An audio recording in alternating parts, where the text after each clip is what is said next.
Nanti minta itu balik awal lah. Rumah kerja.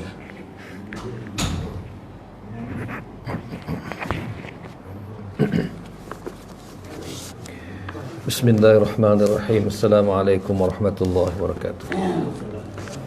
Alhamdulillah nahmaduhu wa nasta'inuhu wa nastahdihi wa nastaghfiruh. Wa na'udzu billahi min shururi anfusina wa min sayyiati a'malina. Man yahdihillahu fala mudilla lahu wa man yudlilhu fala hadiya lahu. Ashhadu an la ilaha illallah wahdahu la syarika lahu.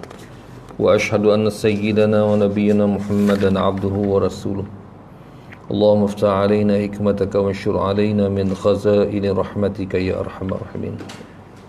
Allahumma rabbi shrah lana sudurana wa yassir bihi umurana wahlul 'uqdatam min alsinatina yafqahu aqwalana. Amma ba'd. Muslimin, sahabat-sahabat yang dikasihi sekalian, alhamdulillah, syukur pada Allah SWT dengan limpah dan kurnianya.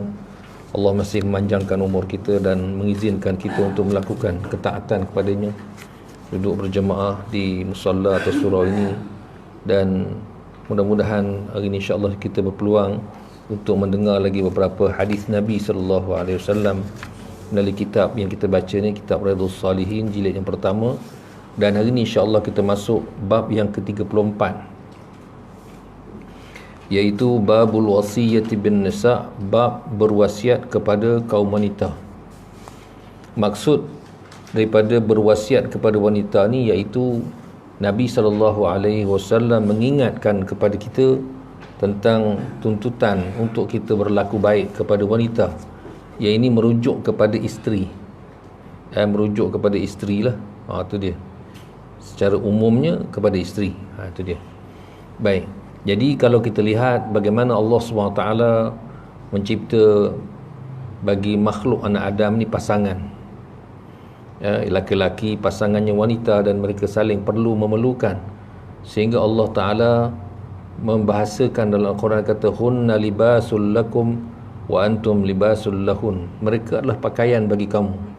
Isteri-isteri pakaian bagi suami, dan suami adalah pakaian bagi isteri. Saling perlu memerlukan antara satu sama lain. Itu dia. Jadi di sinilah kita tahu bagaimana sifat atau fizikal wanita tu, dan juga mungkin juga emosinya begitu lemah. Maka Islam menuntut kita supaya kita berlaku baik dan berlaku adil kepada mereka. Baik, Allah Ta'ala berfirman, A'udzubillahi minasyaitonirrajim. Bismillahirrahmanirrahim. Wa'ashiruhunna bil ma'ruf, dan pergaulilah kaum wanita itu dengan baik-baik. Surah An-Nisa ayat 19.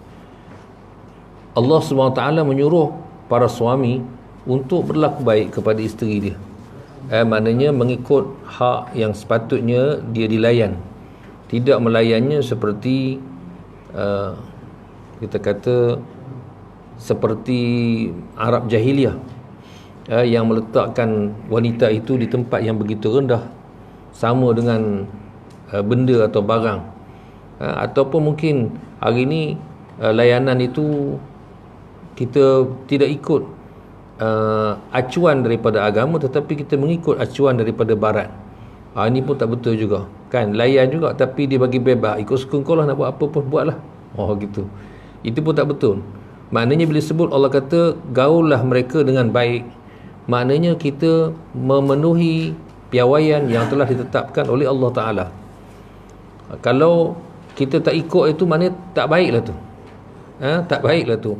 Walaupun kita tidak mengongkong dia, kita beri kebebasan sepenuh-penuhnya, sebenarnya pada penilaian agama, benda tu bukanlah benda yang baik. Tu dia. Kan? Tu dia. Nanti kita tengoklah keterangan hadis-hadis ni. Allah SWT berfirman lagi, A'udzubillahi minasyaitonirrajim.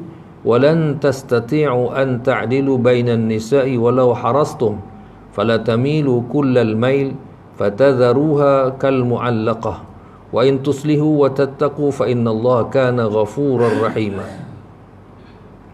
Dan engkau semua tidak akan dapat berbuat seadil-adilnya terhadap kaum wanita itu, sekalipun engkau semua sangat menginginkan berbuat sedemikian itu. Oleh sebab itu, janganlah engkau semua miring kepada yang satu dengan cara yang keterlaluan, sehingga engkau semua biarkan ia sebagai tergantung. jikalau engkau berbuat demikian dan bertakwa, jika engkau buat kebaikan dan bertakwa, maka sesungguhnya Allah adalah Maha Pengampun lagi Maha Penyayang. Itu dia. Jadi dalam ayat atau nas yang kedua daripada surah An-Nisa ayat 129 ni, ini ayat ini menceritakan bagaimana Islam menuntut suami yang berpoligami, 2, 3 ataupun 4, maka dia hendaklah berlaku adil kepada isteri dia. Tetapi hakikatnya sebenarnya memang tak boleh nak adil, nak sama betul tak boleh. Dan keadilan ini ialah merujuk kepada fizikal semata-mata. Yang ini dari sudut penyediaan keperluan-keperluan. Itu dia, yang fizikal saja. Adapun yang berkaitan dengan kasih sayang ni satu benda yang tidak nampak, maka tidak dijadikan sebagai ukuran adil itu, kan? Tak dijadikan ukuran. Itu dia. Memang dari segi adatnya benda yang kata isteri yang lebih muda atau yang baru kahwin, yang baru dikahwin itu mungkin lebih disayang daripada isteri yang mula-mula. Mungkin begitu sudah adatnya, kan? Jadi sebab itulah tidak letakkan kasih sayang itu sebagai ukuran, tetapi disuruh berlaku adil dari sudut fizikalnya. Maknanya gilirannya, kemudian penyediaan kelengkapan-kelengkapannya atau nafkahnya, biarlah dia kita kata adil. Itu dia, adil, kan? Kalau isteri pertama, contoh tanya tuan-tuan ni, so kira sikit, kata seorang tu ada 2 isteri. Isteri pertama ada 3 orang anak. Isteri kedua baru kahwin, kan? Jadi nafkah, saya nak tanya sudut nafkah, adakah sama banyak nafkah yang perlu diberi kepada isteri pertama dan isteri kedua? Tak sama. Jadi nak bagi macam mana dia punya nisbah dia? Macam mana? Yang banyak tanggung lah. Nisbah dia berapa? 4 nisbah 1 kan. Ni boleh kahwin dah ni. Rekod ni betul lah tu. Betul. Kalau kita bagi sama banyak tak betul. Tak betul. Maksudnya contohlah, katakan kita kata kita ambil sipir yang mudah lah. Katakan isteri pertama kita bagi nafkah 400, kan? Dengan kiraan anak 3, dia seorang 100. Senang lah kita kira macam tu, 4 kepala kan. Jadi isteri yang kedua ni mungkin 100 saja. Tu dia. Sebab dia satu kepala je. Tu dia kan. Tak boleh bagi sama banyak. Tapi itu tuan-tuan kena faham, bab nafkah ni kena faham betul-betul. Nafkah yang wajib pada isteri itu untuk dia. Untuk dia. Faham? Untuk dia. Bukan belanja dapur. Tu selalu orang silap tu, belanja dapur. Dia kira itu yang aku bagi bulan-bulan aku beli beras ni nafkah. Tak, itu bukan. Itu ialah, itu memang nafkah sebenarnya, tapi itu kewajipan kita menyediakan tu. Adapun nafkah di sini maksudnya ialah pemberian kepada isteri tiap-tiap bulan. Sudah. Kan? Jadi kena bagi tiap-tiap bulan ke isteri. Bagilah banyak mana yang tuan-tuan ada. Kan? Tuan-tuan ada boleh bagi RM10 sebulan, bagi RM10. Boleh bagi 100, bagi 100. Bagi. Tiap-tiap bulan bagi. Kan? Tiba Muhyiddin bagi bonus, kita bagi bonus kat dia juga. Tu dia. Jangan suami yang makan bonus, isteri tak makan bonus. Bagi sekali bonus kan. Tu macam itulah nafkahnya. Adapun penyediaan kelengkapan makanan, kesihatan semua tu, itu memang wajib. Itu bab lain tu. Itu bab lain. Tu dia. Baik. Balik di sini. Jadi Allah SWT menyebut kamu takkan mampu sebenarnya. Takkan mampu. Untuk maknanya untuk berlaku adil. Tetapi Islam meletakkan sedikit garis panduan dan menentukan bahawa kamu jangan terlalu condong kepada seseorang, kan? Terutamanya yang barulah, condong kepada tu sehingga membelakangi yang satu lagi. Itu dia. Jadi inilah yang Islam larang. Hingga kadang-kadang mungkin tinggalkan isteri itu. Ini yang dalam istilah kita hari ini kita sebut gantung tak bertali. Kan, ini zalim sungguh sebenarnya, perbuatan cukup zalim. Kahwin dengan yang baru, kemudian yang lama tinggal, biar lantak dia. Kan? Biar lantak dia gitu. Jadi ini tak boleh sebenarnya. Dan Islam melarang kezaliman. Maka ini di antara contoh perbuatan zalim kepada isteri. Itu dia. Kan? Baik. Dan Allah Ta'ala ingatkan supaya kita berlaku baik dan juga bertakwa kepada Allah. Kahwin pun kerana takwa, bukan kerana nafsu. Itu dia. Dan Allah Ta'ala akan memberikan balasan yang baik, mengampunkan dosa dan juga mengurniakan rahmat kepada kita. Baik. Kemudian dalam ayat yang lain Allah Ta'ala mengingatkan, ini ayat yang biasa kita baca dan kita dengar, a'udzubillahi minasyaitonirrajim, fankihu ma taba lakum minan nisa'i mathna wa thulatha wa ruba' fa in khiftum alla ta'dilu fawahidah. Maka bolehlah kamu mengahwini wanita-wanita itu 2 orang, 3 dan 4, tetapi jika kamu khawatir tidak dapat berlaku adil, maka seorang wanita sahaja yang dibolehkan. Surah An-Nisa ayat 3. Jadi kita tengok bagaimana kita ataupun Islam membolehkan berlakunya poligami. Dan perbincangan ni sebenarnya kalau kita bincang dengan hati terbuka, kita nampak kewajarannya. Kerana bagi perempuan, dia bercakap atas diri dia. Memang dia tak setujulah sebab dia cakap atas diri dia, tetapi kalau dia bercakap atas ummah, kesian dekat orang lain. Kesian maksudnya Allah Ta'ala takdirkan nisbah akhir zaman, wanita tu 50, lelaki seorang. Kan? Jadi, dan benda ini dibenarkan. Maka kalau layak, ambillah. Kalau tak layak, tak usah. Kan? Lepas itu dia kata, kahwinlah kamu 2, 3 ataupun 4. Tapi kalau kamu rasa kamu tak upaya nak berlaku adil, maka 1 sudah cukup. 1 sudah cukup. Itu dia. Sebenarnya memang dia akan menyempitkan lagi waktu kita. Kan, orang yang berkahwin 2 atau 3 atau 4, dia akan sempit waktu dia. Kan, sangat terhad. Dia seolah-olah orang ada 24 jam, dia dah jadi 12 jam je hidup dia. Dia dah serabut dah. Kan, seminggu ada 7 hari. Dia tak ada 7 hari, dia ada 3 hari setengah je seminggu. Dia hidup dia dah sempit. Makin ramai isteri, makin sempit hidup dia. Kan, tu dia. Tapi kalau memang dalam keupayaan dia, silakan. Silakan, tak ada masalah. Kalau kita tengok antara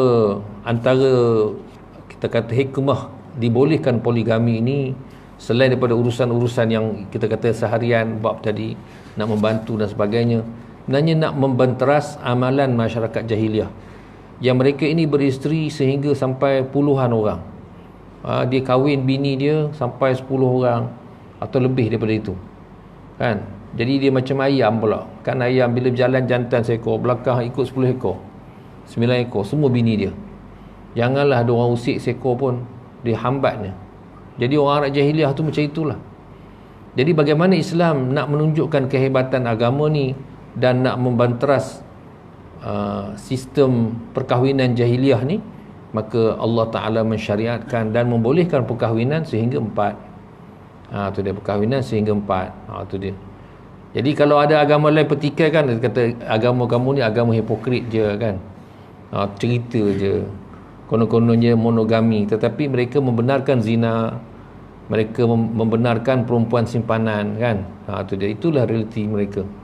Jadi maknanya yang kita ni dia lebih kepada bertanggungjawab, kan, bertanggungjawab. Orang yang nak kahwin tu, dia bertanggungjawab terhadap wanita yang dikahwini, terhadap zuriat yang terhasil daripada itu. Itu baru gentleman, kan. Dia pun tak gentleman, dia ikut cara pintu belakang, itu dia. Atau cara yang haram lah, dan Islam cara yang haram. Jadi kalau kita bincang dengan orang agama lain, memang sebenarnya agama mereka ni lebih kepada pendustaan semata-mata lah. Itu dia, kan. Baik. Jadi dia kata keadilan yang dimaksudkan ialah mengenai hal-hal yang zahir seperti giliran. Itu dia. Tapi dalam hal hati dia kata tak ada wajibnya berlaku adil, seperti rasa cinta dan sebagainya. Ini dia. Jadi maknanya yang zahir sahajalah yang perlu berlaku adil, kan. Maknanya orang yang nak berkahwin 2 atau 3 ni kena fikir benda tu. Memang dia asas dia lebih kepada keupayaan atau kemampuan dia dari sudut fizikal dia dan juga dari sudut material dia. Kalau dia miskin, tak usah mimpi lah. Kau buat dosa je kahwin dulu, buat dosa je, kan. Jadi maknanya kita kata dia akan menyebabkan dia dosa lah. Kecuali memang kalau masyarakat segitu memang miskin belaka dan masing-masing poligami belaka, tak apa. Tu dia kan. Itu yang kita takut nak benda macam ni. Takut bukan takut kat isteri tak takut kat isteri kan, takut tidak berlaku adil. Takut tidak berlaku adil. Tu dia kan.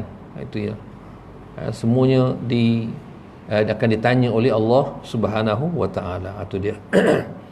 Jadi maksud adil tadi dari sudut fizikal sahajalah kan. Bayangkan kalau kita nak samakan taraf dari sudut tempat tinggal pun dah pening dah kan. Lepas itu kalau orang kaya sungguh tak apa. Okey, dia boleh beli rumah satu lagi. Mungkin mula-mula sewa tapi dia boleh beli rumah satu lagi untuk isteri yang kedua. Kawan ni ada kenderaan, dia pun ada kenderaan yang setara dengan tu. Kacau tu. Kan? Kalau tak 100% sama pun tapi kurang-kurangnya adalah kenderaannya juga kan. Tu dia.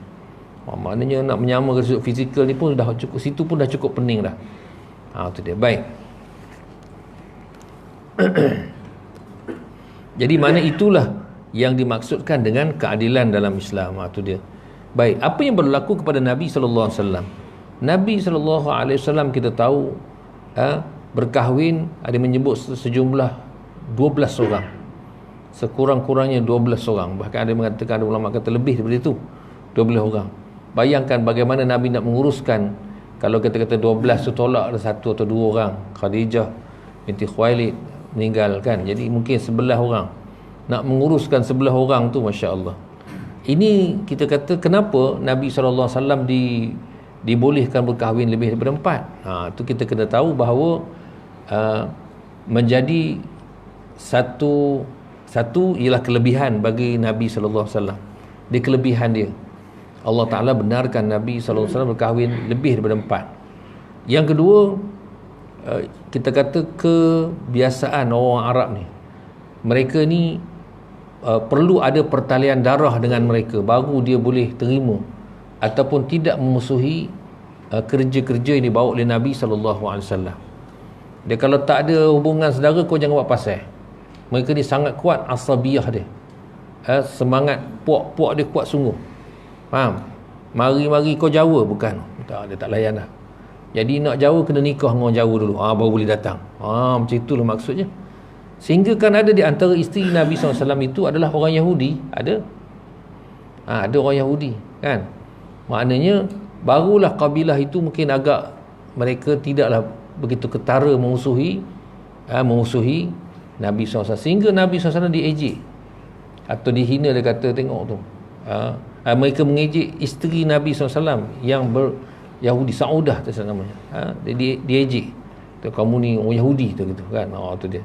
Memang bangsa ni tak boleh lari dah kan. Kalau tuan-tuan memang orang Jawa nak Jawa mana kan, memang dah macam itulah. Nak cakap apa dah kan. Tu dia. Jadi lalu dia mengadu kepada Nabi SAW. Nabi sebut, dia kata, wahai Saudah, dia kata, kamu sebenarnya dimuliakan oleh Allah kerana kamu adalah anak cucu kepada Rasul. Tu dia, anak cucu kepada Rasul kan.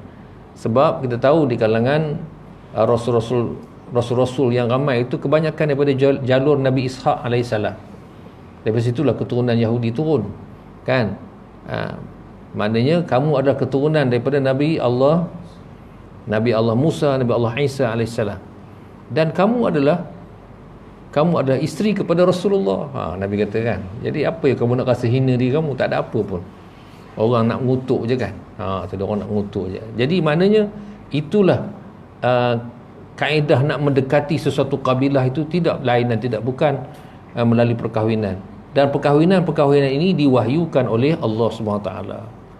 Diwahyukan oleh Allah SWT. Bukannya tengok tu nak kahwin, tengok ni nak kahwin kan, bukan macam itu. Tapi Allah yang mewahyukan Nabi SAW sehingga Nabi pun berkahwinlah dengan mereka. Itu dia. Baik. Dia kata bahkan Rasulullah SAW sendiri pernah berdoa.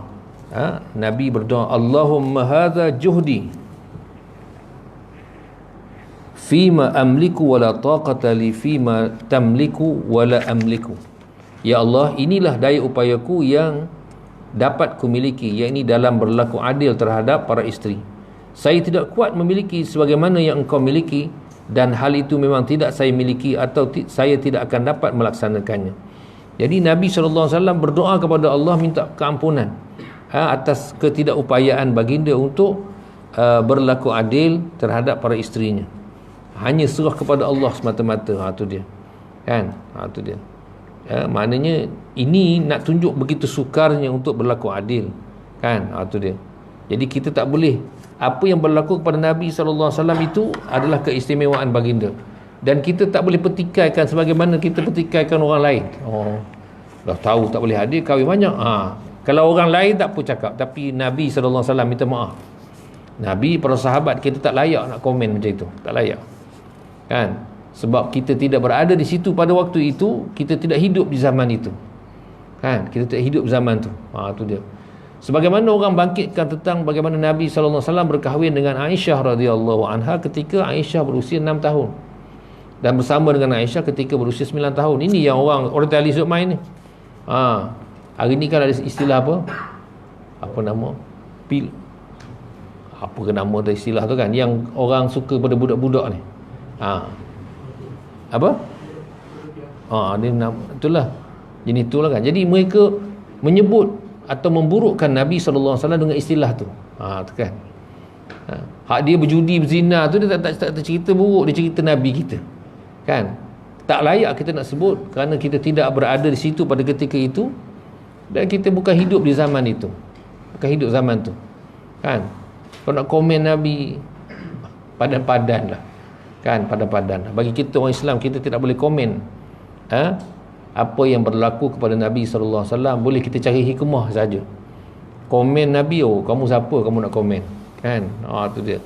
Zaman komen belaka kan, sampai Agong pun dia komen kan, sampai Perdana Menteri pun dia komen, semua dia komen belaka. Tak boleh. Nabi minta maaf kan. Siapa yang komen Nabi, memang dia maknanya boleh merosakkan iman dia.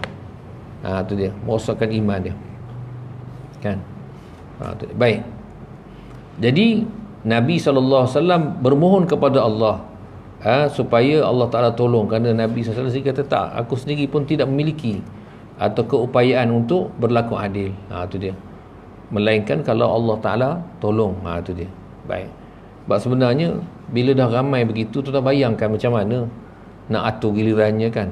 Tu dia. Jadi kalau tidak Allah Ta'ala yang menolongnya, menyelesaikannya, maka macam manalah nak menghadapinya kan. Seorang pun kadang-kadang pening kan. Pening kan pula kalau 2, kalau 3, kalau 4, apatah lagi kalau lebih kan. Tu dia. Jadi Allah Ta'ala lah yang tolong. Tu dia. Baik. Dan dia kata, namun demikian, sekalipun kita tidak dapat berlaku seadil-adilnya terhadap para isteri, kita pun diperingat oleh Allah Ta'ala dengan firman-Nya, a'udzubillahi minasyaitonirrajim, fala tamilu kullal mail fatazaruha kal muallaqah, jangan kamu miring atau terlampau condong kepada yang seorang dengan cara yang kesangatan, sehingga engkau biarkan ia sebagai wanita yang tergantung. Atau dia ayat tadilah kita baca tadi kan. Jadi maknanya berlaku adil, jangan keterlaluan kepada seseorang kan, sehingga akhirnya yang lain tu tinggal, diabaikan. Itu dia. Jadi dalam realiti kehidupan kita di Malaysia ni, itulah yang berlaku kan, sehingga orang perempuan dia sangat anti kepada poligami. Sebab apa? Sebab contoh yang ada tu semua macam itu. Bila dia nikah baru, dia lupa isteri lama, terus abaikan. Itulah yang masalah tu. Jadi mana tak orang perempuan takut? Orang tak mau, jangan marah kan. Tapi kalau ramai berlaku adil, maka mungkin tak ada masalah dah kan. Tak ada masalah. Tak ada satu gambaran yang tak elok tu, tak ada kan. Tu dia. Baik. Dah. Jadi itulah dia yang kita sebut dari sudut tentang Nabi SAW menyuruh melalui firman Allah Ta'ala ini, menyuruh kita supaya berlaku adil kepada perempuan-perempuan ni, kepada para isteri kan, kena berlaku adil. Nak tak nak, itulah realiti dia. Atau disuruh kita buat baik kepada perempuan. Baik, kita masuklah hadis yang membincangkan ni, sebab kita main kita lah hadis. Baik. Wa an Abi Hurairah radhiyallahu anhu qala Rasulullah sallallahu alaihi wasallam istausu bin nisa'i khaira fa innal mar'ata khuliqat min dila'in wa in a'waja ma fi dila'i a'lahu fa in zahabat tuqimuhu kasartahu wa in taraktahu lam yazal a'waja fastawsu bin nisa'i muttafaqun alaihi. Wa fi riwayatin fi sahihain al mar'atu qad dila'i in aqamtaha kasartaha wa in istamta'ta biha wa fiha iwajun.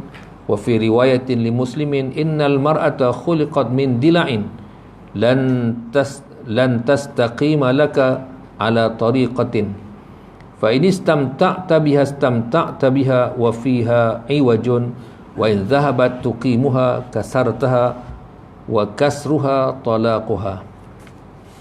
Dari Abu Hurairah radhiyallahu anhu katanya, Rasulullah sallallahu alaihi wasallam bersabda, berwasiatlah engkau semua kepada kaum wanita dengan baik-baik, sebab sesungguhnya wanita itu dibuat dari tulang rusuk, dan sesungguhnya selengkung-lengkung tulang rusuk ialah bahagian yang teratas sekali.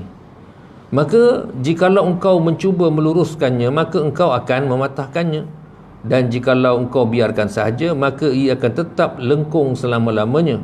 Oleh sebab itu, maka berwasiatlah yang baik-baik kepada kaum wanita itu. Muttafaqun alaih. Dalam riwayat kedua, kitab Sahih Bukhari dan Muslim, disebutkan demikian, Nabi SAW bersabda, wanita itu adalah sebagai tulang rusuk. Jikalau engkau luruskan, maka engkau akan mematahkannya, dan jikalau engkau bersenang-senang dengannya, engkau pun dapat pula bersenang-senang dengannya. Tetapi di dalam wanita itu tentu ada kelengkungan. Dalam riwayat Muslim disebutkan, Nabi SAW bersabda, sesungguhnya wanita itu dibuat dari tulang rusuk yang tidak akan melurus pada satu jalan selama-lamanya untukmu.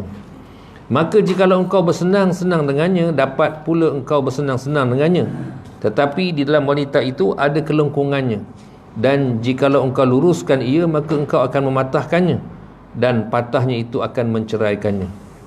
Muslimin, sahabat-sahabat yang dikasihi sekalian, Nabi SAW membuat bandingan itu cukup tepat yang mudah dipahami oleh orang mana pun. Sebab kiasan yang Nabi SAW sebut inilah satu benda yang ada pada tubuh badan manusia. Duduk di Afrika pun sama je, itulah cerita dia, benda itu juga dia faham. Duduk kat Malaysia pun kita faham insya-Allah apa dia. Hadis ini ada 3 riwayat. Satu diriwayatkan oleh Imam Muslim bersendirian, satu lagi diriwayatkan oleh Imam Bukhari dan Muslim dengan sanad ataupun dengan jalan yang berbeza, dan satu lagi ialah sepakat di antara Imam Bukhari dan Imam Muslim. Itu dia 3. Dan ketiga-tiganya isinya hampir sama je, hampir sama. Iaitu Nabi SAW membuat gambaran bahawa wanita ni Allah cipta dia daripada tulang rusuk. Tulang rusuk, tu dia. Kan? Maknanya gambaran itu gambaran yang cukup tepat tentang tulang rusuk itu yang melengkung, sifatnya melengkung. Dia kata yang paling melengkung tu yang di atas sekali. Itulah, daripada situlah Allah Ta'ala mencipta wanita. Kan?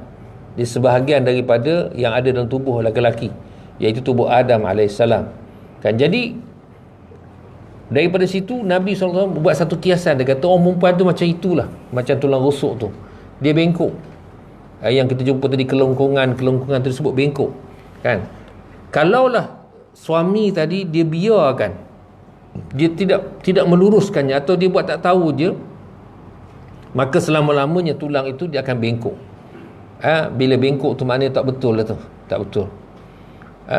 Dan Nabi buat kiasan lagi, kalau kamu paksa dengan keras untuk meluruskannya, nescaya kamu akan patah. Jadi Nabi kata, istausu bin nisa'i khaira, aku wasiatkan kamu supaya buat baik kepada orang perempuan. Maknanya apa yang patut dibuat, iaitu hendaklah kita cuba meluruskannya perlahan-lahan, dengan cara yang baik, cara yang sesuai dengan ajaran Islam. Itulah kerjanya, selama-lamanya itulah kerjanya. Kan? Tu dia. Maknanya kalau kita tengok dalam kehidupan kita, para isteri ni mereka ni terdedah kepada perkara-perkara yang tidak baik. Walaupun kita tengok dari sudut dalam banyak hal mereka ni mendahului para suami. Kadang-kadang bangun awal dia dulu, yang qiyamul lail dia lah setiap malam, yang suami mengeluh, bunyi tidur kan, isteri lah yang mengawal. Yang rajin baca Quran, yang khatam setiap bulan dia lah. Yang suaminya tak ada, relax je, tak khatam kan. Khatam bulan puasa, tiba bulan puasa PKP langsung tak baca Quran kan. Yang macam-macam kebaikan mereka yang mendahului. Bab sedekah dia dahului kan. Bab puasa sunat, Masya Allah, kalah juga suaminya. Bila masa suami potong dia tak tahu, kalah belaka, semua kalah. Tapi kata Nabi SAW, mereka ini seumpama tulang yang bengkok, dia perlu diluruskan. Satu hari Nabi SAW berjalan dengan Aisyah. Nabi SAW berjalan dan Aisyah ni macam nak hantar, kita kata macam nak hantar kat pintu lah, macam itu, nak hantar gitu. Kemudian tiba-tiba ada dua orang lelaki melintas. Lalu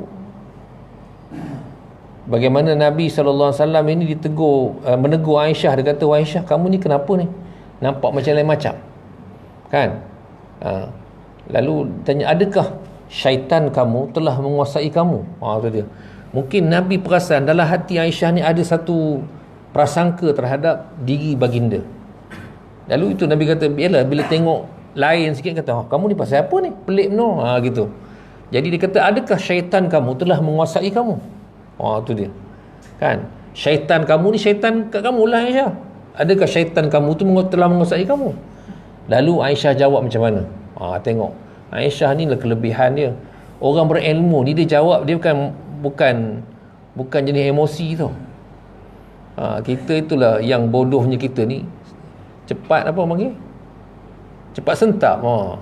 Cepat sentak, cakap sikit mengamuk kan. Tapi tengok bagaimana Aisyah menjawab dengan ilmu. Dia kata, wahai Rasulullah, adakah semua orang ada syaitan? Kata itu, tanya pula. Ya, kata Nabi, termasuk engkau juga? Lalu kata Rasulullah, ya, termasuk aku juga. Tetapi Allah SWT memelihara aku daripada syaitan itu. Tu nampak tu. Jadi habis dialog tu, habis itu. Cerita yang Nabi sebut tu tak timbul, tapi timbul satu ilmu baru bahawa setiap orang ni terdedah dengan ada syaitan dia. Kalaulah Aisyah radhiyallahu anha pun tidak ada jaminan dia terlepas daripada bisikan syaitan, maka apatah lagi kita, apatah lagi bini kita kan. Tu dia, terdedah. Jadi sebab itulah Nabi kata, dia ibaratkan perempuan tadi macam tulang rusuk yang atas kali dia bengkok. Kita kena luruskan dia kan, perlahan-lahan berkerap, ingatkan dia. Tu dia, dengan wasiat supaya bertakwa kepada Allah, ajak dia buat baik.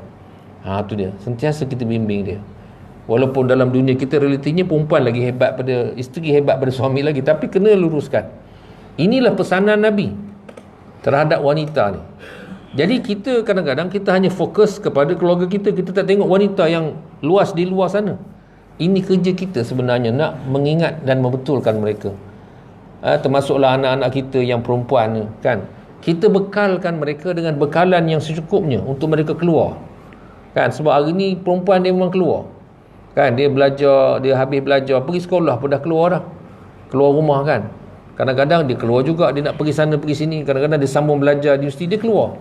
Jadi bila dia keluar tu, dia terdedah kepada berbagai-bagai jenis kebarangkalian, yang baik maupun yang tidak baik. Maka di situlah kita perlu melengkapkan dia, lengkapkan diri dia dengan kekuatan iman, yang dia boleh tepis segala bentuk maksiat dan juga bisikan-bisikan yang tak baik. Sebab tu kata, istausu bin nisa'i khaira, aku wasiatkan kamu supaya buat baik kepada orang perempuan. Buat baik maknanya kita bimbing dia kan. Buat baik ni bukan memenuhi keperluan dia sepenuhnya. Abang, saya nak ni, main order saja, kacau lah kan. Bukan macam itu. Tapi kita melayan dia mengikut apa yang Islam ajar. Tu dia, jangan zalim. Hak dia kita kena beri kan. Dan kena ingat, mereka ni bukan orang gaji kita. Tu dia, bukan orang gaji kita. Kalau dia tak buat air, tak masak nasi, balik-balik tak masak nasi kan, buka terus saja ada bola, apa nak buat Kan? Dia memang bukan kerja dia. Bukan kerja dia. Cuma yang berlaku dalam tempat kita ialah ihsan mereka. Mereka dengan senang hati mereka melakukan kerja-kerja tu. Jadi alhamdulillah lah, untunglah kita. Kan? Tapi kena ingat itu bukan kerja dia. Dan kita kena buat baik dengan mereka. Buat baik dengan mereka. Tu dia.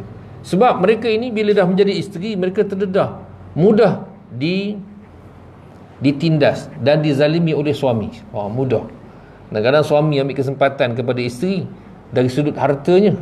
Tu kacau tu kan. Isteri berharta. Kan, kadang-kadang perempuan ni dia tak kerja pun tapi dia simpan duit.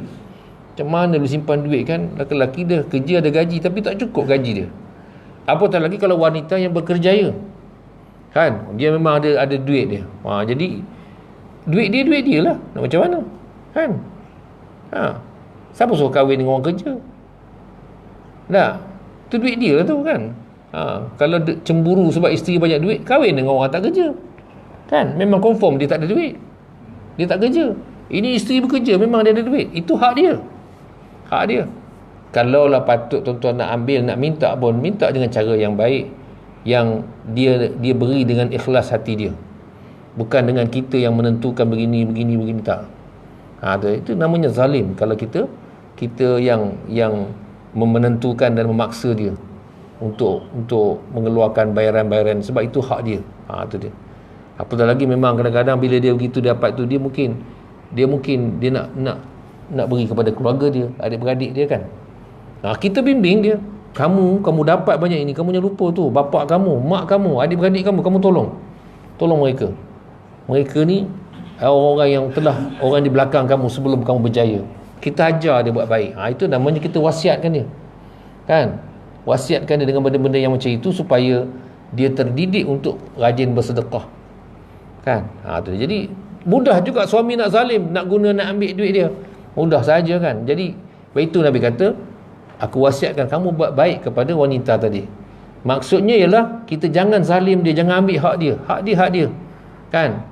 Jangan kita ambil. Kan? Lalu kita perugut dia. Kamu kalau tak bagi, aku tak izinkan kamu pergi kerja. Pandai juga suami ni kan. Pandai dia ngelat. Tu dia. Senang ni jawapannya. Kalau dia buat macam itu, kenapa kita ambil dia sebagai seorang yang bekerja? Kan? Kalau dah rasa-rasa tak izin isteri bekerja, cari orang yang tak kerja. Ramai orang tak kerja, tak kahwin ni. Ramai. Kan? Tu dia. Yang kita pergi ambil orang kerja pasal apa? Tiba-tiba dah kahwin dah lama, pasal tak dapat duit, lalu kita buat syarat, aku tak bagi kamu pergi keluar kerja, tak izinkan, berdosa kamu keluar rumah. Pandai suami ni kan. Ni tak betul sebenarnya. Tak betul. Tak betul. Tu dia. Apatah lagi bila dia dah ada ketentuan atau komitmen yang tertentu kan. Tak boleh. Jadi kena buat baik. Maknanya dari banyak sudut. Itu dari sudut harta benda. Apatah lagi dari sudut layanan kita kepada dia, dari sudut cara kita bertutur dengan dia, apa-apa sahajalah komunikasi kita dengan isteri, maka naklah selayaknya sebagai seorang isteri kita bercakap dengan dia kan. Tu dia. Kan, dengan fizikalnya kan. Sebab filem Melayu ni tak ada cerita lain, dia pukul dia isteri dia kan. Kejap dia tamparnya, kejap dengan tali pinggangnya. Ini bukan ajaran Islam. Kan? Dia ada bab bila mana isteri tadi nusyus. Kan? Bila dia nak masuk fasa-fasa bercerai ni, bila isteri tu dah mula derhaka, maka suami boleh beri nasihat pada isteri. Nasihat. Kan? Bila nasihat dia tak dengar, maka Islam kata kamu boleh pukul dia. Kan? Pukul dia. Pukul ini yang bila pukul dalam istilah alam Melayu tak ada benda lain tali pinggang. Pukul tali pinggang, hayung dengan tali pinggang. Itu haram, berdosa. Kan? Bagi penumbuk kat muka. Baru ni bomba kena pukul kan. Dia tumbuk bomba kan. Sian. Tak pasal-pasal. Kena belajar juga ni. Belajar juga ni apa nama yang Thailand punya pukul kickboxing tu kan. Baru. Dia main-main dengan bomba kan. Jadi maksudnya pukul isteri dengan apa-apa sahaja anggota pun haram. Yang Allah Ta'ala sebut pukul itu ialah pukulan yang tidak menyakitkan. Kan? Itu dia. Macam kita ambil sapu tangan tu kita pukul sikit, dia bukannya pukulan yang menyakitkan. Tu dia. Tetapi pukulan tu yang menyentuh hati dia. Kan? Menyentuh hati dia. Tu dia. Yang kita ni nak puas hati kita, pukul ikut dahnya kan. Kan? Dia pukulan yang menyentuh hati dia sikit je. Kan? Dengan ibaratnya macam sapu tangan tu, pukul sikit je, cukup lah. Tu dia. Kan? Jadi itulah maksud pukulan itu. Dan kata Allah Ta'ala kata, pisahkan tempat tidur. Ini bagi kes-kes isteri yang nusyus. Tujuan itu pun bukan tujuan nak menyeksa dia, tetapi tujuan itu untuk menyedarkan dia. Kamu adalah isteri, kamu kena taat kepada suami. Kembali taat kepada suami kamu. Maknanya mengharapkan kebaikan daripada isteri tadi. Sampai dipisahkan tempat tidur dia, tak usah tidur sama-sama. Tu dia. Jadi mungkin dengan sebab itu dia akan sedar, termenung balik dia.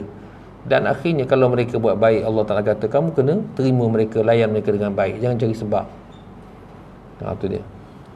Kan? Jadi itulah nak tunjuk bagaimana Islam ni dia mengajar kita supaya kita berusaha untuk perbetulkan keluarga. Kalau kelemahan itu datang daripada isteri, maka kita boleh beri nasihat dia. Atau mungkin, dan selalunya pun kelemahan itu datang daripada suami sendiri. Suami yang banyak kelemahan, maka suamilah yang patut perbaiki diri dia. Tu dia, baiki diri kita kan. Tu dia. Kita tak selamanya betul pun kan. Tapi ketua ni, sebab tu dia ketua, dia kena banyaklah ikhtiar dan kerja dia. Dia sendiri kena taat kepada Allah, dan dia sendiri kena pulihkan diri dia. Sebab dia ketua kan. Kalau dia bengkok, habis semua, habis satu rumah, habis hanyut nanti. Baik.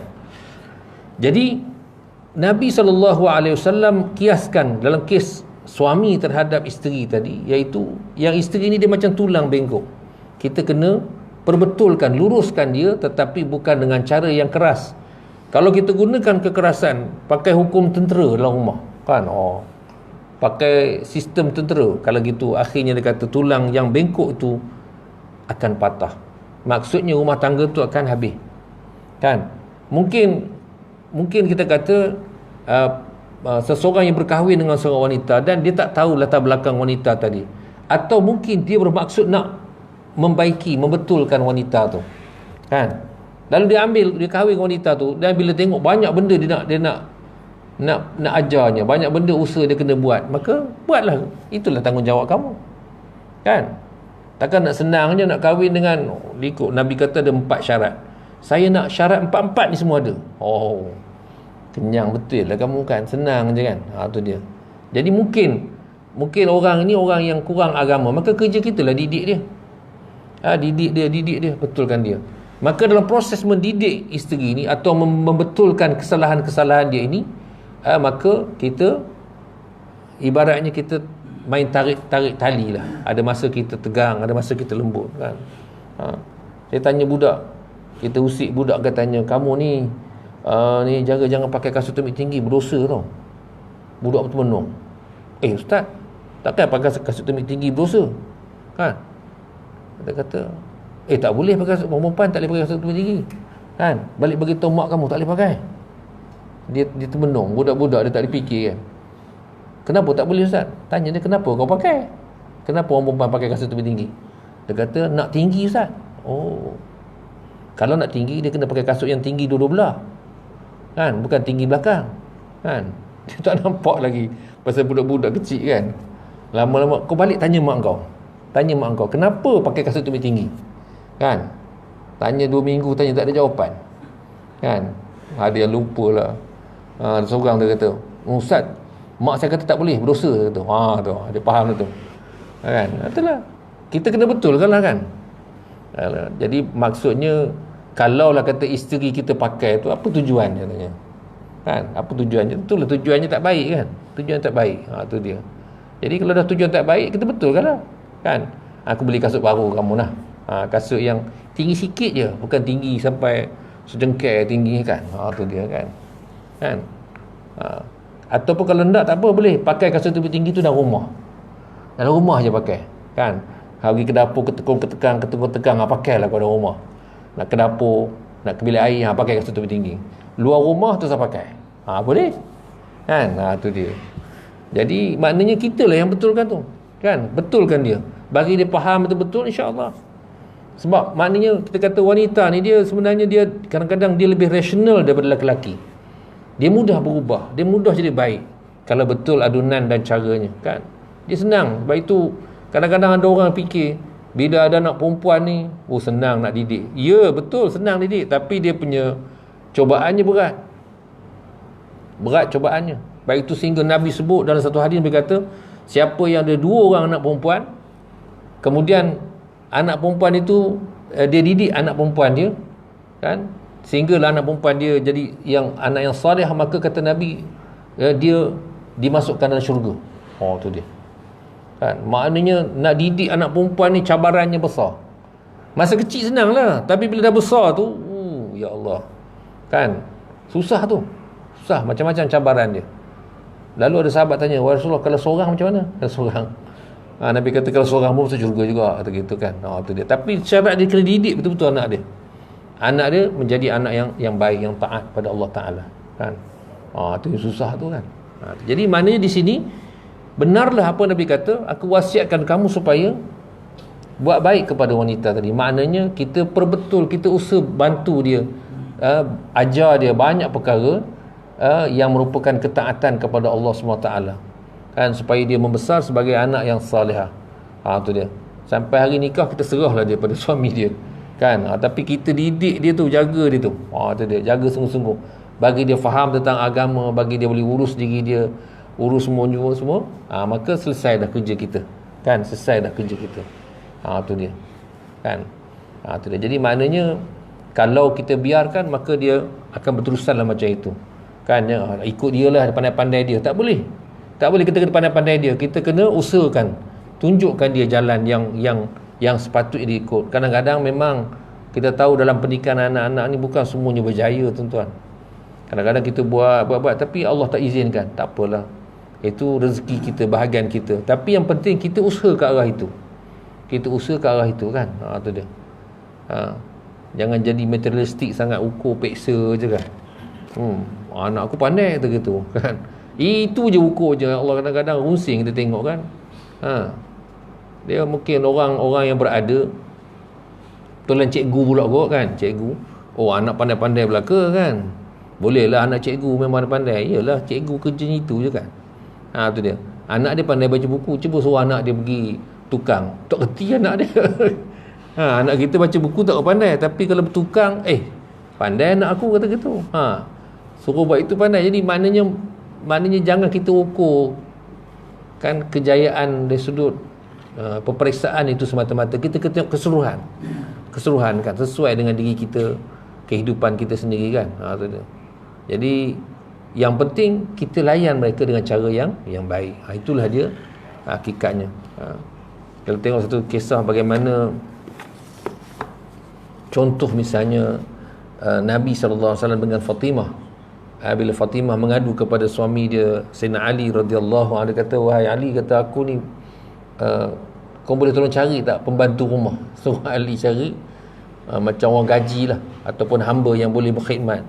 Mungkin dia tak upaya, kan, nak berkhidmat, nak macam masak ke apa semua, kan. Dia suruh Sayyidina Ali cari. Sayyidina Ali pun kata kepada Fatimah, dia kata, wahai Fatimah, cuba kau minta dengan ayah kau, kata gitu, dengan Rasulullah. Kerana Rasulullah bawa balik daripada perang ni, mungkin ada hamba yang dia bawa balik. Boleh kau minta. Lalu kata Fatimah pun berjumpa dengan ayah dia. Tu dia. Minta, kita kata pembantulah, orang gaji lah kita sebut, kan. Lalu kata Rasulullah SAW, kata, wahai Fatimah dan Sayyidina Ali, dia kata, mau tak kalau aku bagi kamu hak lebih lagi daripada itu? Aku bagi lebih daripada itu, iaitu sebelum kamu tidur, kamu sebutlah subhanallah 33 kali, alhamdulillah 33 kali, Allahu Akbar 33 kali. Tu dia. Itu yang Rasulullah ajar, kan. Sehingga tasbih itu disebut tasbih Fatimah. Tu dia. Jadi maknanya itulah yang Nabi ajar, kan. Nabi ajar bagaimana kita nak maknanya menjadi orang yang taat pada perintah Allah. Mungkin penuh dengan hikmah dan perkara yang kita tak tahu kenapa Nabi sebut yang itu, kan. Fadilat kalimah itu kita tahu. Fadilat itu memang fadilat yang cukup besar. Dia akan menjadi makanan-makanan kita ketika dalam syurga nanti. Tetapi Nabi ucapkan kepada Fatimah tu begitu, mungkin ada satu benda yang Nabi nak ajar kepada Fatimah, kan, yang kita sendiri pun tak tahu. Mungkin kita kata ada hikmahnya yang besar lah. Itu cara Nabi ajar. Kita anak kita minta aja kita bagi kan. Bapak saya nak handset satu, terus bagi kan. Bapak nak itu semua bagi kan. Jadi sedangkan Rasulullah SAW tengok, bila anak dia minta orang gaji, tak dapat orang gaji, dia dapat subhanallah, alhamdulillah, Allahu akbar. Itu yang dia dapat. Kita pantang sebut je, kau nak apa, kau cakap je, sekarang bapak pergi beli. Gitu kan. Itu cara kita pula. Jadi tengoklah kesesuaian kan, kesesuaian dan selayaknya. Kadang-kadang betul juga benda tu benda yang patut dia dapat kan. Jadi ikutlah, itulah cara yang Nabi pesan. Kita kena tolak dan tarik dalam pengurusan anak-anak ni, terutamanya anak-anak wanita dan juga dengan isteri. Tu dia. Wallahu alam. Kita berhenti situ. Jadi kalau tu ada nak tambah, nak tanya, nak kongsi, silakan kalau ada.